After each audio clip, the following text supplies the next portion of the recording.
The Oregon Ducks demolish the Oregon State Beavers 31-7 in their annual rivalry game. And now the Ducks are set for a rematch with the Washington Huskies in Las Vegas. We're breaking it down on today's episode of the Ducks Dish Podcast.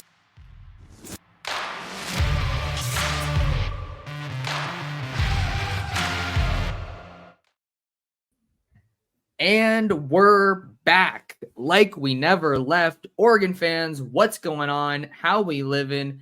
Thank you so much for tuning in to another episode of the Ducks Dish Podcast. I'm your host, Max Torres, publisher and lead editor of Ducks Digest, covering the Oregon Ducks over on Fan Nation, part of the Sports Illustrated Network. Big week for the Ducks as they prepare for a Pac-12 championship against the Washington Huskies. But before we get into that and all it entails, we got to talk about what we saw on Friday night in Eugene. And joining me to break down Oregon's win is my guy, Spencer McLaughlin of LockedOn Ducks and LockedOn Pac-12. How we doing, man? We are doing a lot better than we were after last year's Civil War. It's just a little bit of an upgrade there. No doubt. Well, super stoked to have you on the show once again, and stoked to get the opportunity to meet you this week in Las Vegas in person for the first time. Well, we should explain. People might not know that. Max and I have never met in person before. I have no idea how tall he is or how luscious that beard looks in real life. I have no clue. I only see what you are all seeing here on YouTube, but we'll finally be there covering the game at Allegiant Stadium on Friday. So stoked about that. Absolutely. And what's even weirder about the fact that we've never met is that Spencer went to Santa Clara, which is like right around where I grew up. So even weirder, but super excited about that. And man, it should be a fun one. But let's talk about this Oregon State game. Ducks win 31-7. There really wasn't a whole lot of doubt in this one, 7-0 at the end of the first, but I think the Ducks were in control from start to finish. And they really dominated the trenches. I think that's kind of where this one starts. Yeah, I think that's where the mission kind of started and ended for the Ducks going into this game after what happened last year, in which that Oregon State offensive line just manhandled the Oregon front seven. And there was a concerted effort, I think, from the coaching staff to not let that happen again, to have the players in the sort of mindset where that doesn't happen again. And, that bore itself out. Like everything that they did game planning wise around that part of the game worked really well because Oregon was utterly dominant here. I mean, there was a video going around. There were a couple videos going around Twitter in the days after and kind of immediately during the game as well about Oregon just manhandling a couple of the Beavs. And by the way, they were down a couple of offensive linemen. I know they were starting a backup left tackle. He had a tough day, as you would expect. Mateo dog walked him back into DJ for the Ducks' lone sack of the game. Birch and Dorless were having a field day, but even on the other side, Muwaga is an all-conference caliber tackle for the Beavs, and Jordan Birch was having his way with him. And then I think there was another video where Birch came in off the edge on a stunt and just put the right guard straight on his rear end. There's another one of the offensive line putting together a stack of orange jerseys. Like they just pushed them all to the ground and just kind of compiled them in one spot.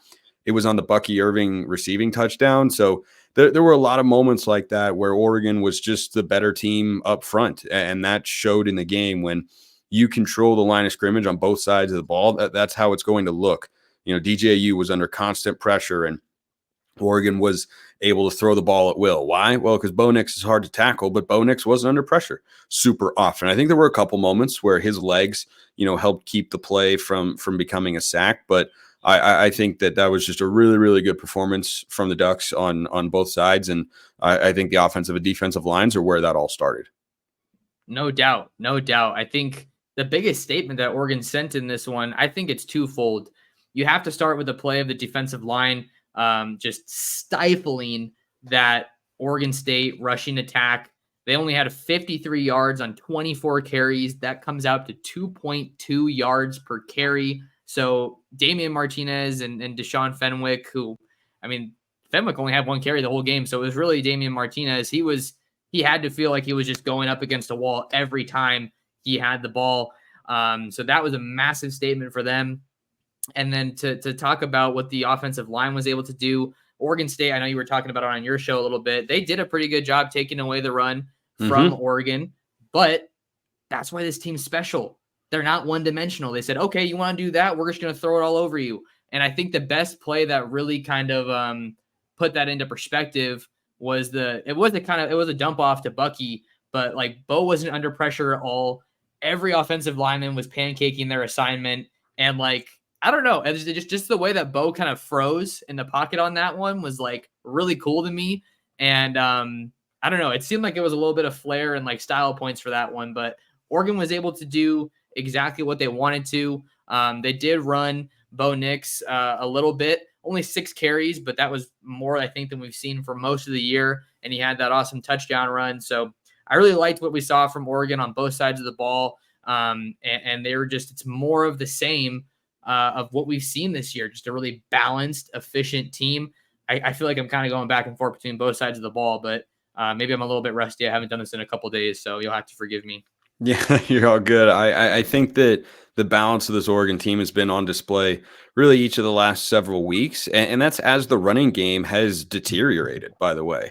Can you tell me, Max, the last time Oregon ran for 200 yards in a game? This year? Yeah. You put me on the spot here. I'm going to go Washington State. You are correct, sir. Very good. Let's go. It has been 5 games in a row that the Ducks have failed to hit the 200-yard mark. Whereas in the first, a huge number, by the way. It is, but in the first 6 games of the season, they ran for over 200 yards in 5 of those 6 games, including against the Huskies. And they did it just once in the final 6 games of the year. I think it's a testament to how high level Bo Nix is playing at, how good Will Stein is, who is one of the 5 finalists for the Broyles Award this year. I think it'll probably go to Sharon Moore at Michigan, but Stein being a finalist is a testament to what he has done. Dillingham wasn't even up for that award a season ago, I don't think. And he has done an outstanding job. And I think that Dillingham was really good. I like Will Stein better. I like his offense better than Kenny Dillingham's. And I think that, he's a little bit more clever and creative on a couple of areas, but both have been, of course, exceptional for the Ducks because they've got great personnel. But I feel like Will Stein just knows how to use all of them. And that's just on display every week. Like Tez Johnson as a possession receiver over the middle, fantastic. Getting the ball to Troy Franklin in new creative ways with different route concepts. Utilizing the tight ends in really fun ways. The tight end screen game has come up once in each of the last 3 weeks, and it's come up with a big play for the Ducks. So I just love what he's done, calling plays for Oregon and orchestrating the offense. And, of course, Bo Nix is as cerebral of a quarterback as you'll find in all of college football. And he has put that on full display over the last, really the entire season. But I think especially in the last several weeks. And you know what I love about those cinematic recaps that everybody enjoys and are just, so phenomenally well done and well put together is the way they incorporate. I don't know how they're getting it or how they're recording the audio from the coaches' headsets, but I love that part of it because that's just such a behind the scenes sort of deal that fans don't get to see very often. And hearing, I've always wondered, like, what do coaches say? What are the conversations like? Who's it? And hearing all the different voices that are in there. Will Stein is the lead guy offensively, but Lanning is talking as well. Like, hey, we got one timeout. Let's do this here. And then Stein dials up a play. I just think that the staff is in a really good spot with where they're operating on both sides of the football, particularly on offense and on defense. I think they've just got dudes. And I think that Chris Hampton is kind of the under the radar hero of the defense this year because he comes in and things have changed dramatically on 3rd and 4th down. But man, there are just some big time ball players on the defensive side of the football, and that's got to start with Dorless. Yeah, a lot of really good stuff that you just got into. We could talk a whole episode, I feel like, on those cinematic recaps. I love. How did we live before them? That's where I'm at now. Like that guy. If you're Oregon, they've become so well known for those, and they're so popular, and they're so well done, and they're so great. You can never let that guy get hired to a different position elsewhere. You can't let that happen. Well, no, absolutely not. You got to hang on to him. I think Scott Anderson's his name. I think he's the guy who's heading up all of that. But the interesting part about those, Spencer, is like, so I've been covering the Ducks for about 5 years now. And I feel like that's part of the reason it was so crazy to me when Cristobal left, because I was like, this is the only Oregon head coach that I've ever kind of known, at least, covering the team. I like to think at a high level. But I mean, we just didn't get that access to Oregon. Even while I was in Eugene, that wasn't something that the Ducks got. So when I went out there to visit for a week for the USC game, that's why I asked Lanning, how do you kind of draw that line between, the secret sauce and giving the fans, that behind the scenes look. And I think the part that was cool was like, he was just saying, I wanted people to see, how much goes into a win, and it's kind of different each week. And I love how we're seeing the pregame meetings, and then like you instantly see a highlight of what comes out. Like he was talking about the perimeter, and then you see Bo running on the perimeter with T. Ferg blocking for him. So those are amazing. But I wanted to get to your point about the offense and what you said about Will Stein liking the offense more than Dillingham's last year, because when he got hired, I mean, I'll be honest, I didn't know who he was. And Oregon's offense was operating at such a high clip last year. I didn't, like, you probably didn't expect to be saying what you just said about Oregon's offense getting even better and, you liking what Stein's doing. So, I mean, I got sent the press release for him being a finalist for the Broyles Award. Just got some crazy numbers here that could kind of shed a little bit more of a light on where Oregon's at offensively. And then we'll get to some more defensive talk, Spencer. But they're leading the nation in passing offense, 351.4 yards per game, completion percentage, 78.3%, sacks allowed, 5, first downs per game, 27.3, and scrimmage plays of 10 plus yards, 229. And then a little bit more numbers, and then I'll get your response here. Oregon is number 2 nationally in scoring offense, 45.3 points per game, total offense, 540.3 yards per game, fewest turnovers, 6, and yards per carry, they're at number 3, 5.84.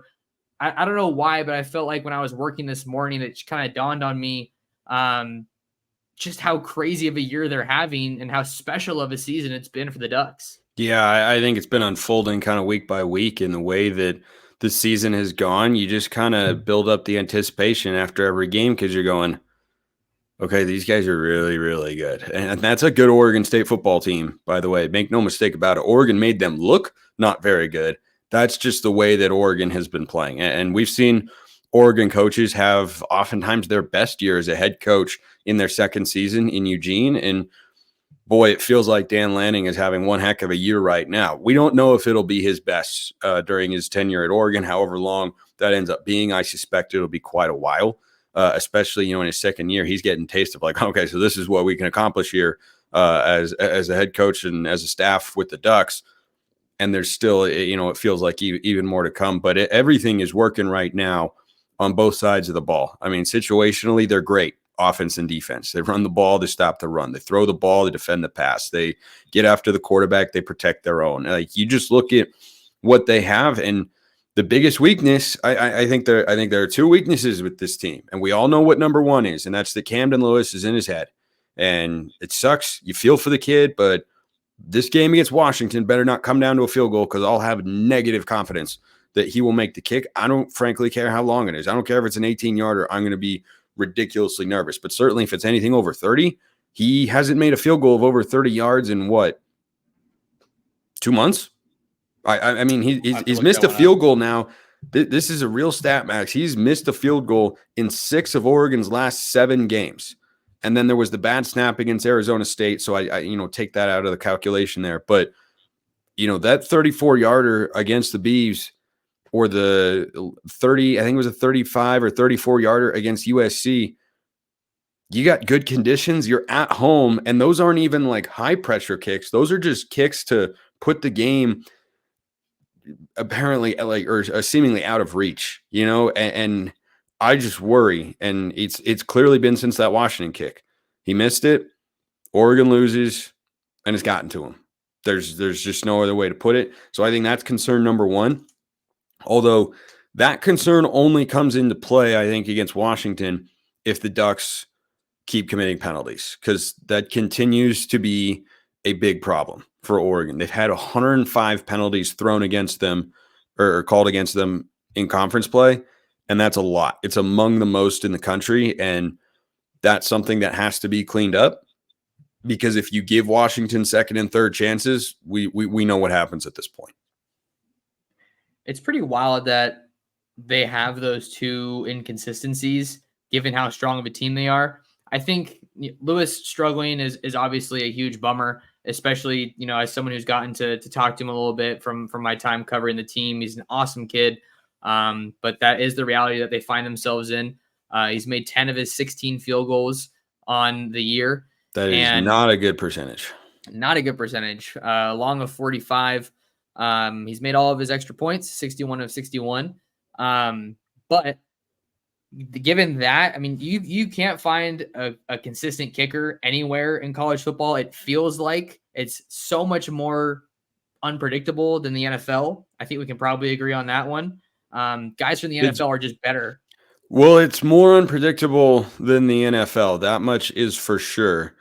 I watch a lot of college football in the Pac-12 and beyond it, and I see a lot of guys making a lot of kicks. I watched the guy at Michigan make some big-time kicks. He had 3 field goals, I think, and they were all at least 40 yards, and one of them was from 50. So, it's not an easy thing to find because you don't know what a kid's mental situation is going to be when he actually steps on the field and you got tens of thousands of screaming fans coming at you and whatnot. And it's so bizarre to be in this spot too, because Camden Lewis was, I think, second team all conference last year or honorable mention. He was preseason all second team and he'd earned that right. And he was a really reliable kicker last year.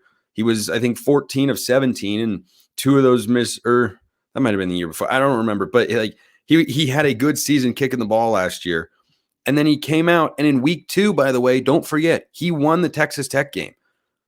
If he misses that kick, which was not particularly long, but gosh, it was perfect and it looked beautiful. That was on the road, hostile environment. He makes that kick, and I'm going, yeah, I feel great about this guy. He comes out with a quote after the game and says, yeah, all those people were cheering.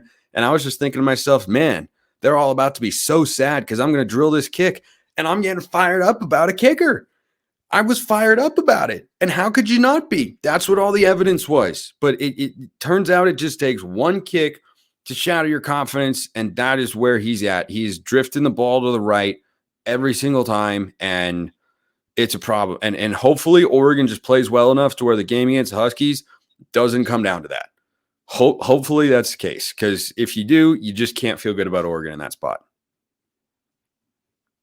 Talking with Spencer McLaughlin of Locked On Ducks on a Monday afternoon, Pac-12 championship week. Appreciate you guys tuning into the Ducks Dish podcast. However you're tuned in, whether that's on podcast or YouTube at Oregon Football Max Torres, do me a favor, like the video, subscribe to the channel. Let's get back to some Duck talk. Talk a little defense, Spencer. I think one of the big concerns that Oregon has right now, or at least noteworthy items, is the status of starting cornerback Jaleel Florence. Florence did not play in the Oregon State game. He was seen at the game on crutches. Certainly not a visual that would inspire a lot of confidence in his availability against the Huskies in Las Vegas on Friday. But we don't have any new updates on that just yet. We'll see if Lanning gets asked about it tonight. But let's just talk about the secondary for Oregon, because I think it has improved from last year. I think I feel comfortable saying that. You're still missing Brian Addison. I think he'd be a valuable piece if he was with the team and playing in the games right now. But that was kind of the last update that we got, is that he's away from the team for personal matters, I think is what Lanning said well over a month ago at this point. But Dante Manning comes in to help fill in the void left by Florence's absence against the Beavs, and he gets an interception. Triquez Bridges has played a lot of ball. Nico Reed's played a lot of ball. So while that would be a significant absence or a loss for Oregon if they don't have Florence on Friday, I think you feel decent about where the depth's at in the secondary. I feel okay. Because I've watched Dante Manning go against these Washington receivers this year and last year, and it hasn't gone well. And it was much better with Jaleel Florence. Look, he got beat a couple times as well. He also had a couple of really good plays. The good news is you're not throwing in guys that are inexperienced. It's not like Dalen Austin or Roderick Pleasant is suddenly going to have to step in and do something that would be asking far too much of true freshmen who have barely played this year. And I love seeing Dante Manning have a great game. And he did have a great game. He had I don't think he got credit for it, but, on the 4th and 6 in the first half that Oregon State went for, Bolden wasn't able to catch the ball. But even if he had, Manning was about to throw him to the turf, and he was going to stop him short. And then he had the interception later, and he had a couple other of nice moments as well. But those are Oregon State receivers. And, Silas Bolden, Anthony Gould, good wideouts. They are not Rome Odunze, Jalen McMillan, Jalen Polk. They just aren't. And I love seeing Dante Manning, make that interception and showcase the ball skills that have been lacking. He very rarely is completely detached from a guy. I think early last year we saw that from Triquez Bridges a few times, where a receiver would create 4 or 5 yards of separation if Triquez really got beat. That doesn't happen with Dante Manning, right? He was a 5-star recruit for a reason. He's got high level physical traits. His problem is he doesn't have the ball skills to knock it away. And it was nice to see that.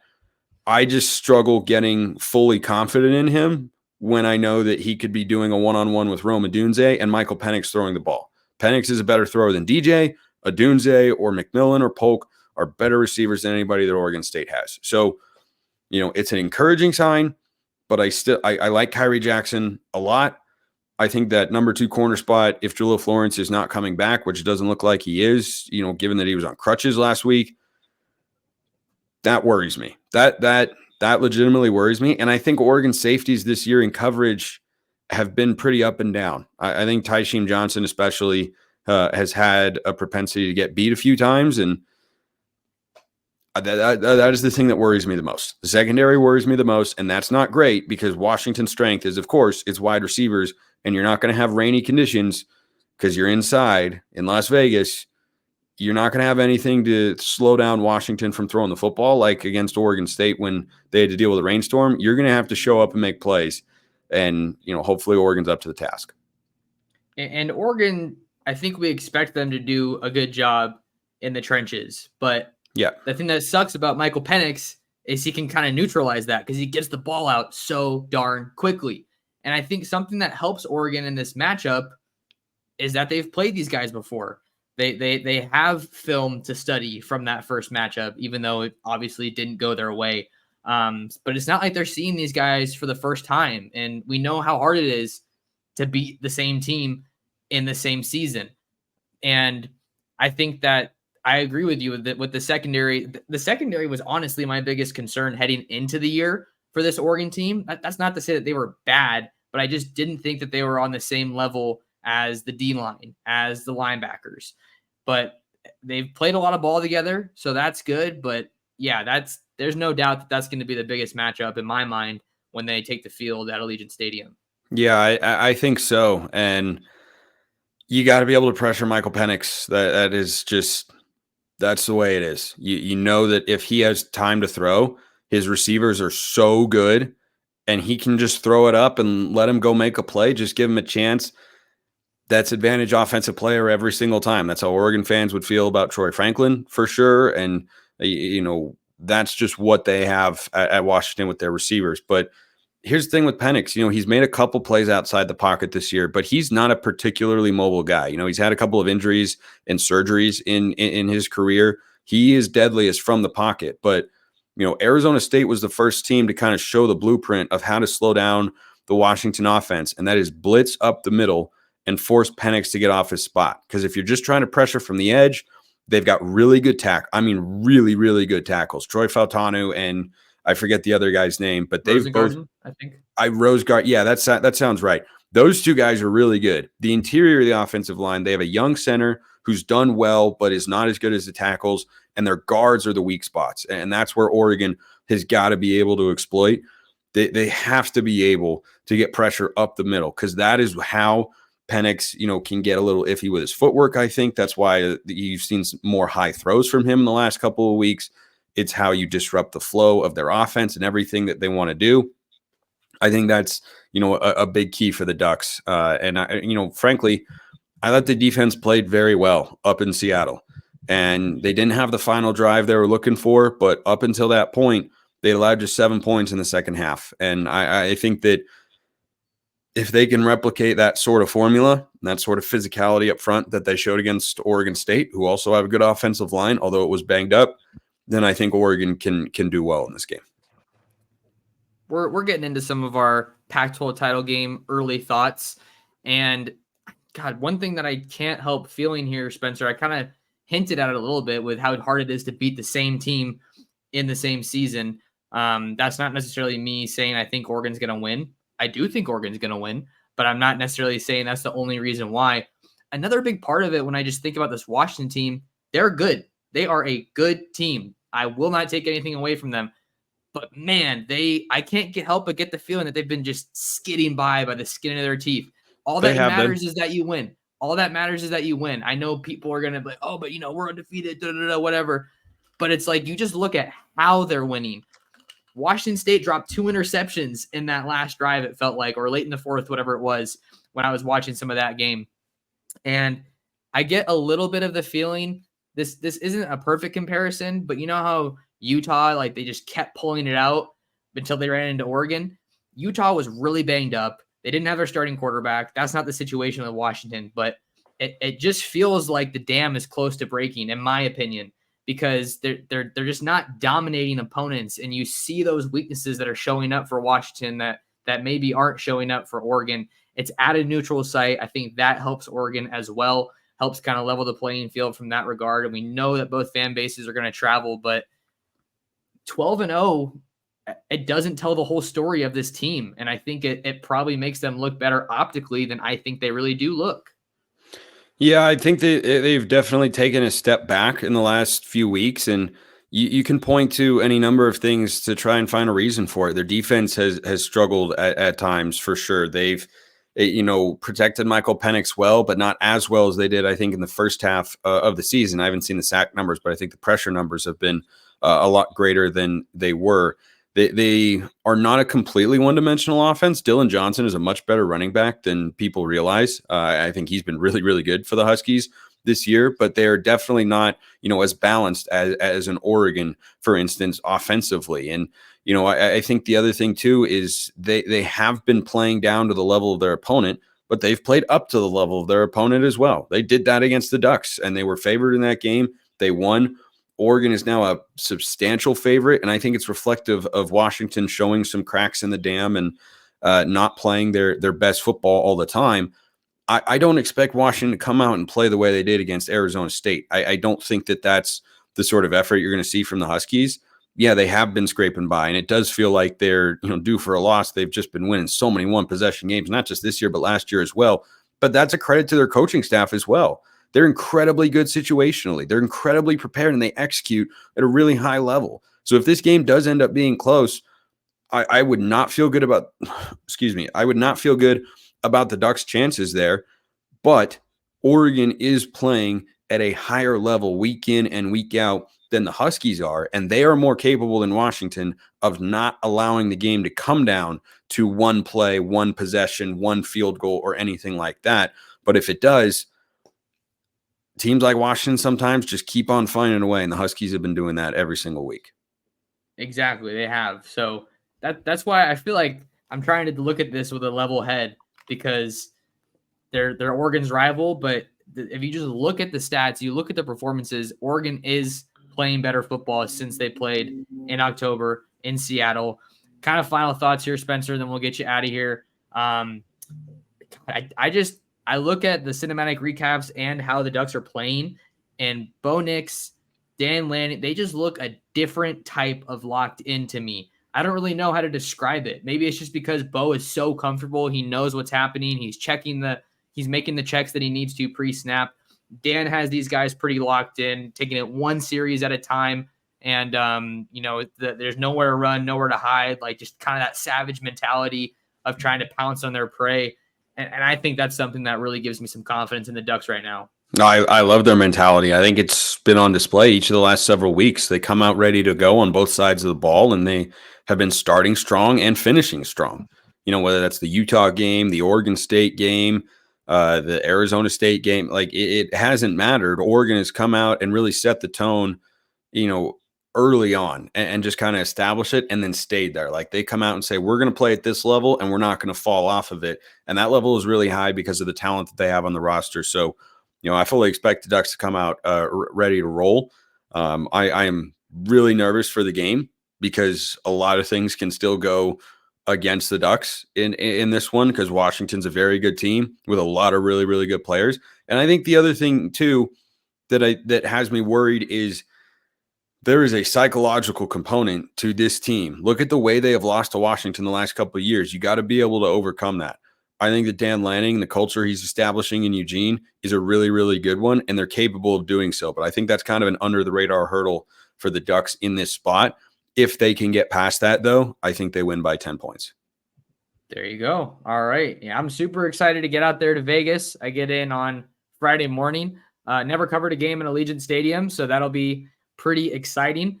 Ducks are having a special year, and they have the chance to get that much more special, that much more special when they face the Huskies for round 2 in the Pac-12 title game. Before we get out of here, Spencer, let the people know where they can find you and what you got going on.